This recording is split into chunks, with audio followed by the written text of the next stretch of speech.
Salut tout le monde, c'est Histoire Mythologie. On se retrouve pour un sujet complètement dingue, les mythes de la création. Oubliez le Big Bang et les cours de physique. Préparez-vous à plonger dans un univers de dieux complètement timbré, de monstres gigantesques et de créatures tout droit sorties de vos pires cauchemars. Bon, les Grecs, c'est un peu les rois du drame, et leur mythe de la création, c'est pas du gâteau. Imaginez, au début, il n'y avait rien. Enfin si, il y avait chaos, une sorte de vide immense et informe. Pas très joyeux, hein? Et de ce néant, pouf, apparaît Gaïa, la terre-mère. Jusque-là, ça va. Sauf que Gaïa, toute seule, elle s'ennuie un peu. Du coup, elle décide de faire des enfants. Oui, toute seule. C'est comme ça qu'elle donne naissance à Ouranos, le ciel. Ouranos, il est un peu possessif, et disons qu'il aime un peu trop sa mère. Du coup, il la retient prisonnière et l'empêche de voir ses autres enfants, les titans. Heureusement, Cronos, le fils rebelle, va intervenir.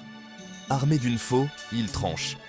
Enfin, disons qu'il règle ses problèmes familiaux de manière assez radicale. Le sang d'Ouranos se répand alors sur Gaïa, donnant naissance aux Érini, des divinités de la vengeance avec des serpents dans les cheveux. Ah, et j'oubliais les géants, des créatures aussi grandes que des montagnes. Bref, vous l'aurez compris, chez les Grecs, la création du monde, c'est un joyeux bordel familial. Passons maintenant aux Égyptiens, qui eux, voyèrent les choses différemment. Oubliez le chaos grec, ici, on parle du Noun, un océan primordial et infini. Imaginez une étendue d'eau sombre et mystérieuse, sans début ni fin. Pas très engageant pour un petit bain, hein? Et au milieu de ce néant aquatique, une fleur de lotus apparaît. Et devinez qui sort de cette fleur? Ré, le dieu soleil. Logique, non? Ré, c'est un peu le patron en Égypte. Il apporte la lumière, la chaleur, la vie quoi. Mais Ré, il s'ennuie aussi le pauvre. Du coup, il se met à pleurer. Et de ses larmes naissent les premiers hommes. Ensuite, Ré crée tout le reste, les animaux, les plantes, les étoiles.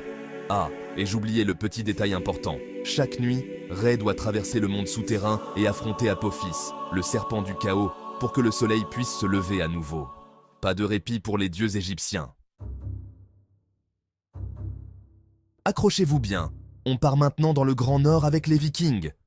Oubliez la chaleur de l'Égypte. Ici, il fait froid. Au début, il y avait deux mondes. Niflheim, le royaume de la glace et du brouillard, et Muspelheim, le royaume du feu. Entre les deux, Ginnungagap, un vide glacial. Les eaux glacées de Niflheim rencontrent la chaleur de Muspelheim, et boum, ça crée Ymir, le premier géant. Ymir, il a faim, le pauvre. Heureusement, une vache géante, Odumla, apparaît comme par magie. Et elle nourrit Ymir avec... du lait? Non, avec son lait glacé. Et pendant qu'Ymir boit tranquillement son milkshake glacé cosmique, Odumla, elle lèche la glace. Et en léchant la glace, elle libère Buri, le premier dieu. On vous avait dit que ça allait être bizarre. Buri a un fils, Bor, qui lui-même a 3 fils, dont Odin, le roi des dieux nordiques. Et là, c'est la guerre familiale. Odin et ses frères tuent Ymir et utilisent son corps pour créer le monde. Alors, impressionnant, non? 3 cultures, 3 continents, 3 façons complètement différentes d'imaginer la naissance du monde. Mais si on regarde de plus près, on retrouve des points communs. Un chaos initial, l'apparition d'êtres primordiaux, des dieux puissants et souvent un peu givrés, et bien sûr, la création de l'humanité. Si toi aussi tu aimes les mythes et légendes, abonne-toi et dis-moi en commentaire quel mythe t'a le plus surpris. On se retrouve bientôt pour explorer d'autres mystères et percer les secrets des mythes anciens. Le monde a été créé, mais pas comme tu le pensais.